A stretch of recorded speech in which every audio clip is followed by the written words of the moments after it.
ธรรมคุณทูลวางไว้กลางใจเพื่อช่วยผู้ทั่วถึงชั่วดีสังฆคุณทูลไว้ในชีวิตเพื่อช่วยพิษพ้นทุกข์เป็นสุขีโดยบุญอภิวันอัญชลีสวัสดีโดยการนิรันดร์เทิน10 นิ้วกราบแนบใต้ไหว้สาบารมีธรรมในครูบาอาจารย์พระมหาเถรานุเถระท่านเจ้าคณะพระสังฆาธิการทุกรูปทุกตนขอความสุขความสวัสดีจงมีแก่บรรดาสาธุชนท่านผู้ฟังทุกท่านที่มีโอกาสเปิดเครื่องรับฟังรายการเสียงธรรมก่อนรับตาตั้งสถานีวิทยุเพื่อการศึกษาพระพุทธศาสนาและวัฒนธรรม FM ความถี่104.50 เมกะเฮิรตซ์วัดฝ่ายหินตำบลสุเทพอำเภอเมืองจังหวัดเชียงใหม่เมตตาในท่านพระครูสมุวิสุวัตรวรกิโจท่านเจ้าอาวาสและท่านผู้อำนวยการสถานีวิทยุแห่งนี้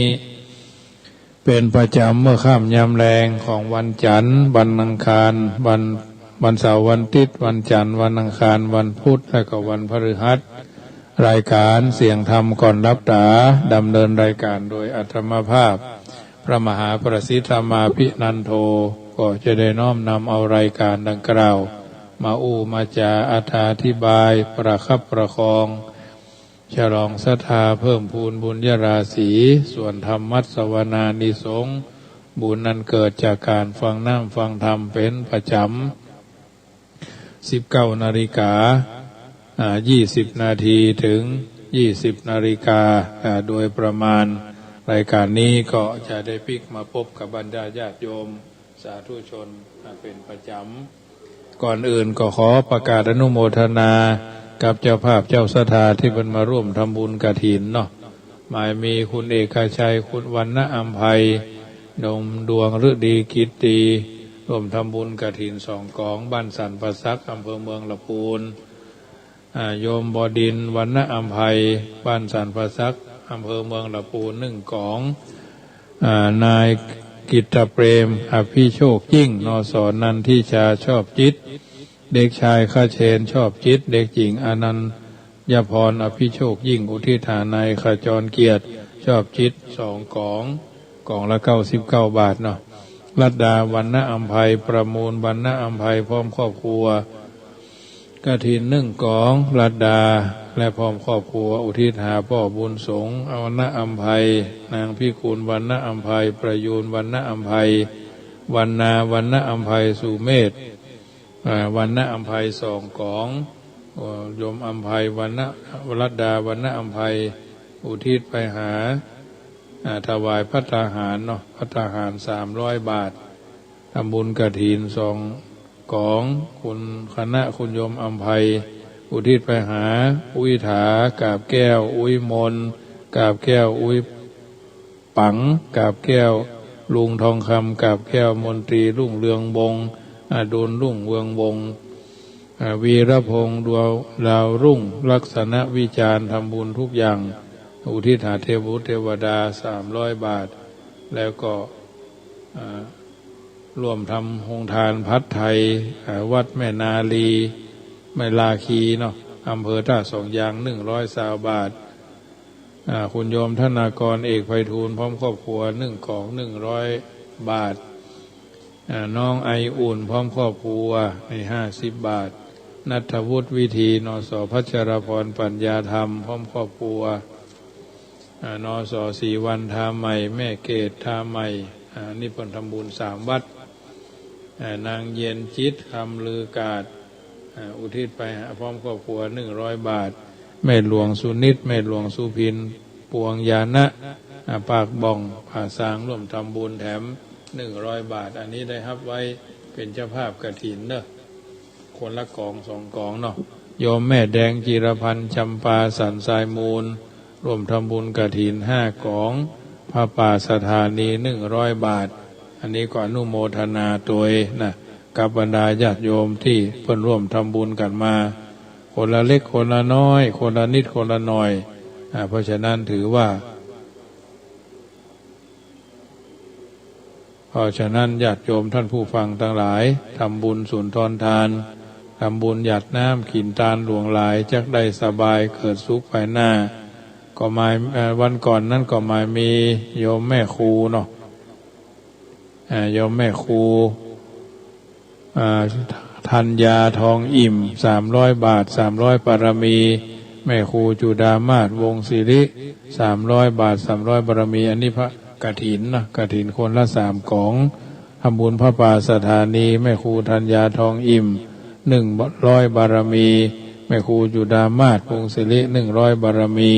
อันนี้ไว้ครับเป็นที่เรียบร้อยป่ออ้ายแม่แก้วลูนนะหีบทองบ้านสันโป่งแม่ริมร่วมทำบุญเจ้าภาพบริวารกฐินพระป่าสถานีพัดไทยที่จะเอาไปอำเภอท่าสองยางก็อนุโมทนาเด้อหลายคนก็ได้ร่วมทำบุญกันมาอาตมาภาพก็พยายามประกาศอนุโมทนา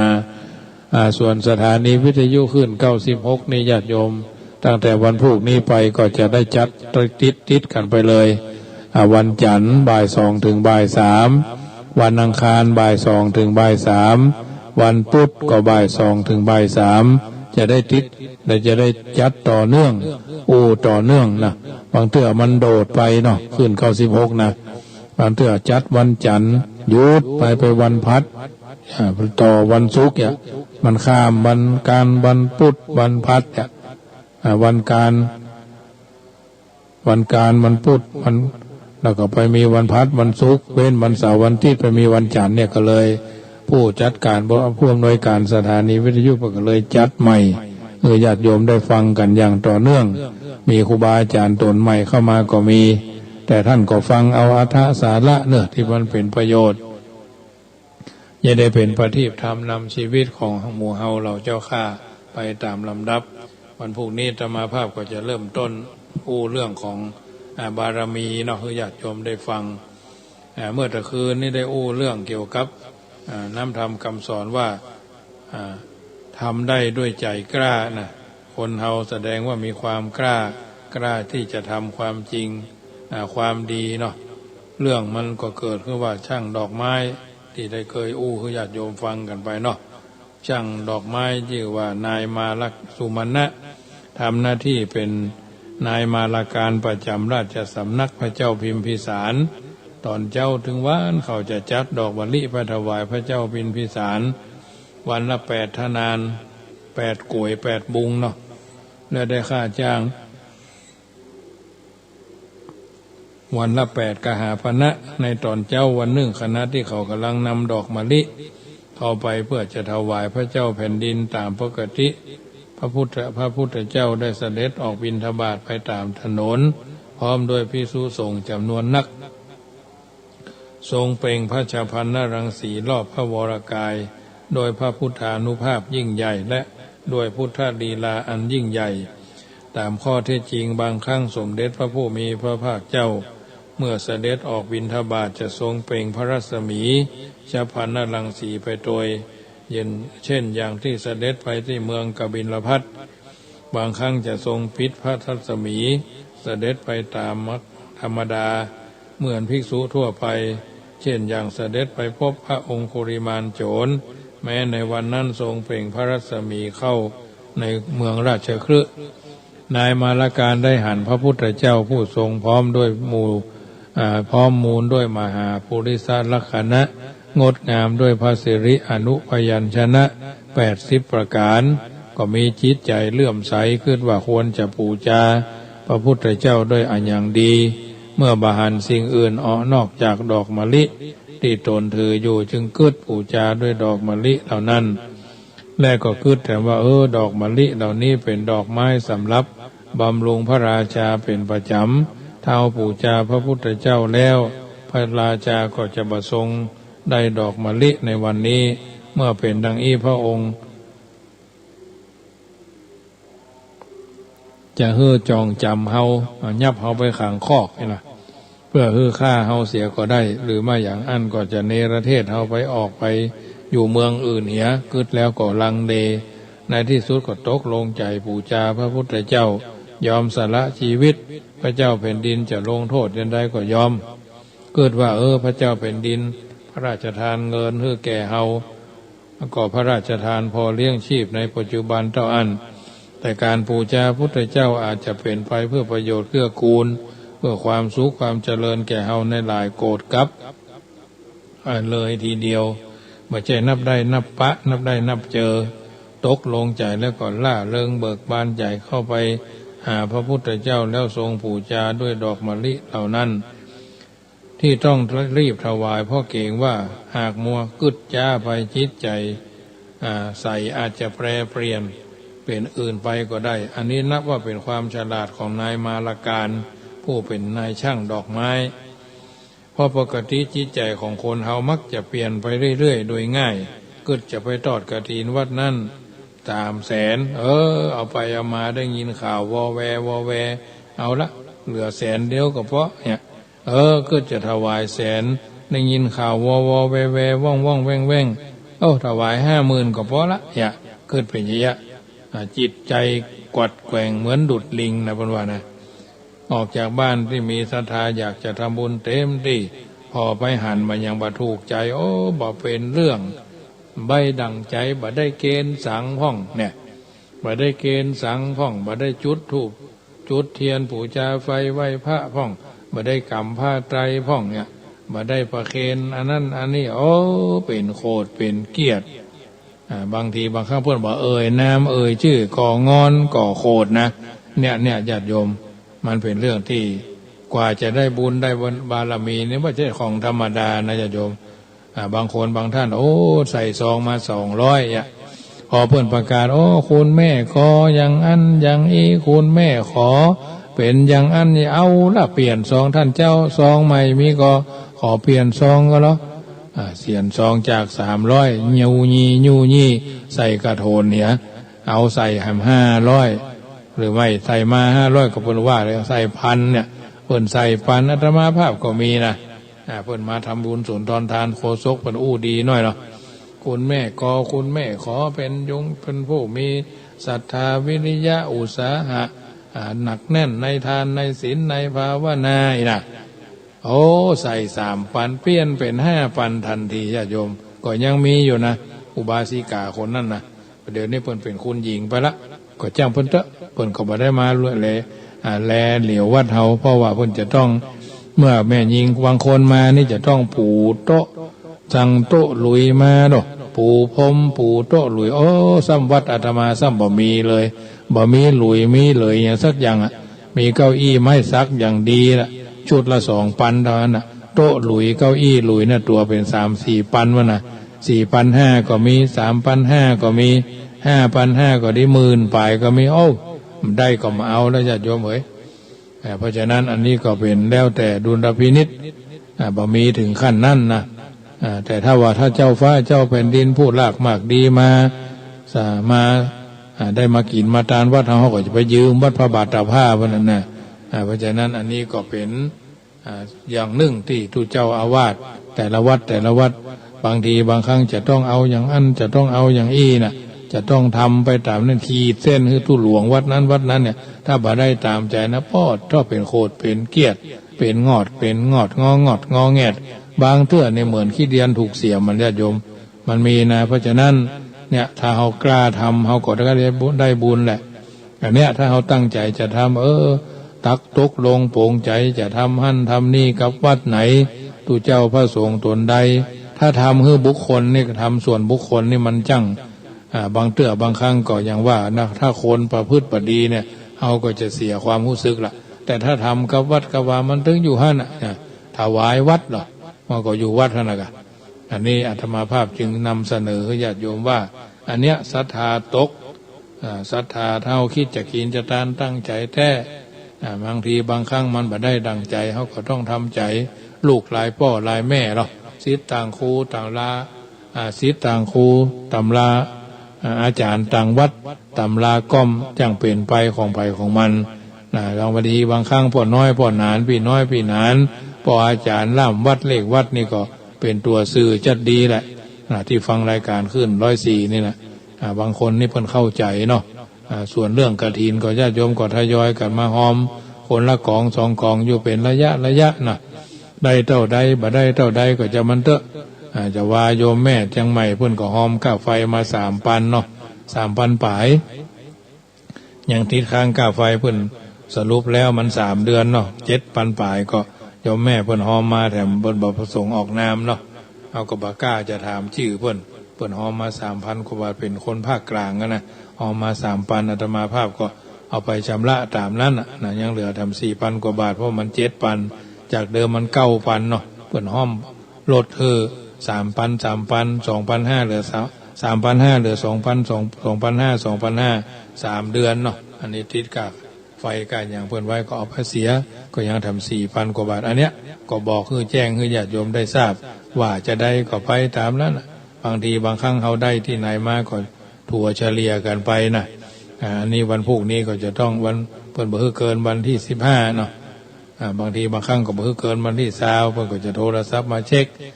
Wi-Fi พ่องอะไรอย่างพ่องอันเนี้ยถ้ามันมีคนเคยช่วยอุปถัมภ์อุปถากมันก็เบาแรงกันไปแต่ระยะหลังๆเหตุการณ์มันบ่แน่นอนเนาะพลิกผันเปลี่ยนผันแปรผันเปลี่ยนแปลงไปได้เรื่อยเนาะศรัทธาเพิ่นตกเพิ่นก็บ่ทำบุญเสียแล้วก็ลือกึดเสียดายขึ้นมาเพิ่นก็บ่ทำเนี่ยอย่างนี้ก็มีเยอะแยะมากมายถามว่านายมาราการบูชาพระพุทธเจ้าด้วยดอกไม้อย่างใดเพราะเป็นคนฉลาดในการจัดดอกไม้นายมาราการจึงได้โยนดอกไม้มะลิสองกำขึ้นไปบนพระเศียรของพระพุทธเจ้าก่อนแล้วดอกไม้เหล่านั้นก็กลายเป็นเพดานอยู่บนพระเศียรแล้วโยนลงไปพระพักข้างขวา2 กำทางพระพักซ้าย2 กำทั้ง4 กำก็กลายเป็นกรอบล้อมพระวรกายเขาโยนไปทางหลังพระพิสดาง2 กำก็เป็นฉากหลังดอกมะลิ8ท่านาน8 กำได้แวดล้อมพระพุทธเจ้าอย่างลงตัวสวยสดงดงามเหมือนกับคนทำมีช่องเพียงเพื่อเสด็จพระพุทธดำเนินไปโดยสะดวกเท่านั้นและดอกไม้เหล่านั้นก็ไม่ได้หล่นหรือแตกแยกกันเลยได้เลื่อนลอยไปตามพระพุทธเจ้าซึ่งทรงเปล่งรัศมี6 รังสีตลอดเวลาที่เสด็จบิณฑบาตประชาชนชาวเมืองได้หันต่างก็ทรงเสียงสาธุสาธุสาธุอนุโมทนาพิษตามชื่นชมไปทั่วหน้าพระบรมศาสดาก็เสด็จพุทธดำเนินไปโดยอาการนั้นไปตามถนนต่างๆพระฮือไผ่ฟ้าประชาชนได้หันกันทั่วท่วนเมื่อเสด็จผ่านไปทางไหนผู้คนทั้งหลายก็นำอาหารออกมาใส่บาตรอาการด้วยศรัทธาเป็นล้นพ้นนับเป็นภาพมหัศจรรย์เป็นภาพที่บ่อาจจะหันได้ทุกที่เสด็จพุทธดำเนินจึงถือว่าเป็นเรื่องอันเหลือเชื่อหรือเป็นเรื่องที่กล่าวเอาไว้ในพุทธกาลในเมืองสาวัตถีสรีระของนายมาราการเต็มเปี่ยมด้วยปีติอิ่มใจเบิกบานใจได้เข้าไปสู่ภายในพระรัศมีพระวรกายของพุทธเจ้าสักพักหนึ่งจึงได้เสด็จจึงได้กลับบ้านเมื่อกลับถึงบ้านได้เล่าเรื่องที่ตนได้ทำให้ภรรยา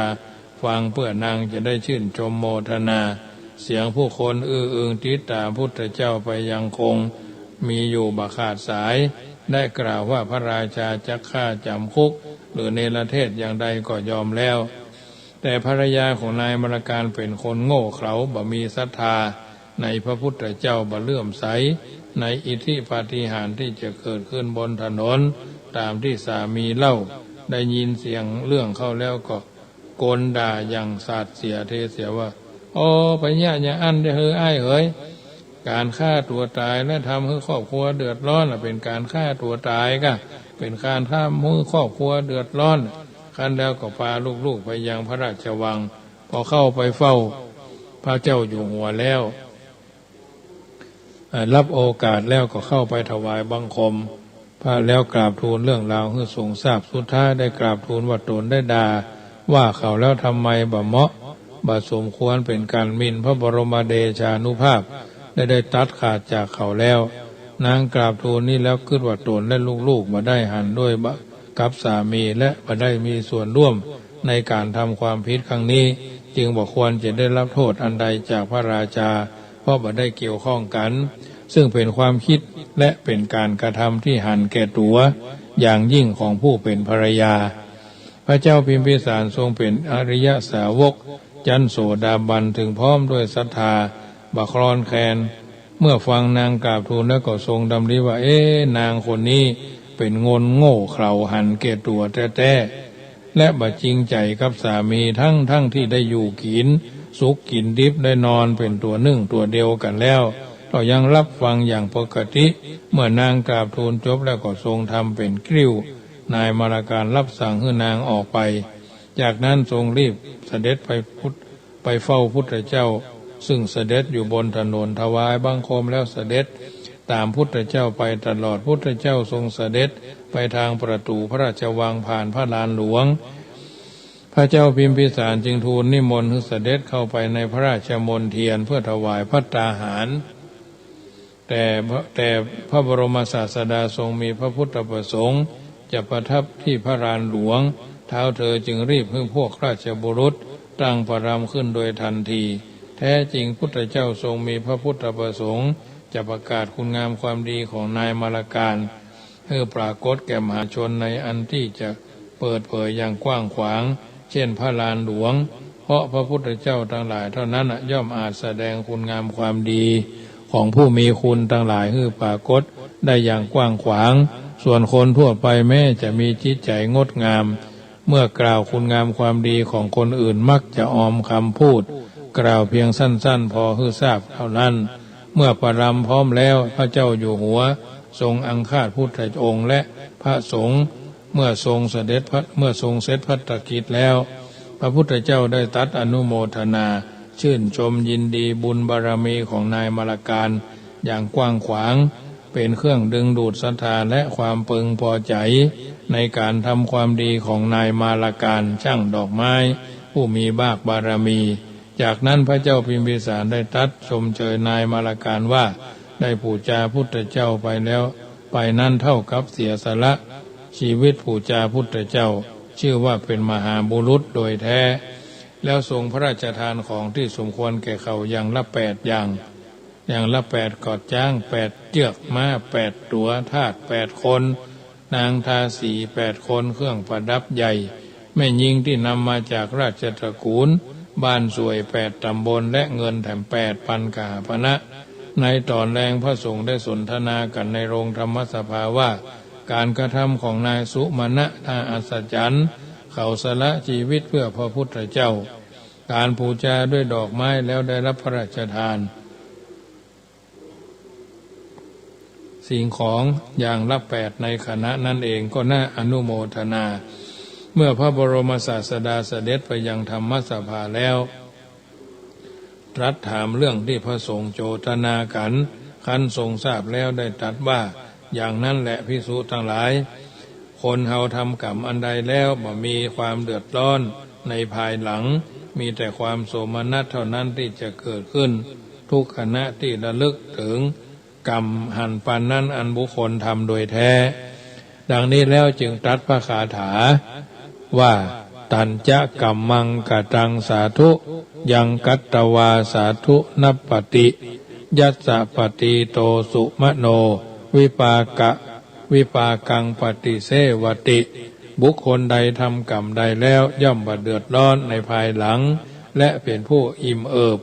มีใจดีเสวยผลของกรรมใดกรรมนั่นแหละอันบุคคลทำแล้วเป็นกรรมดี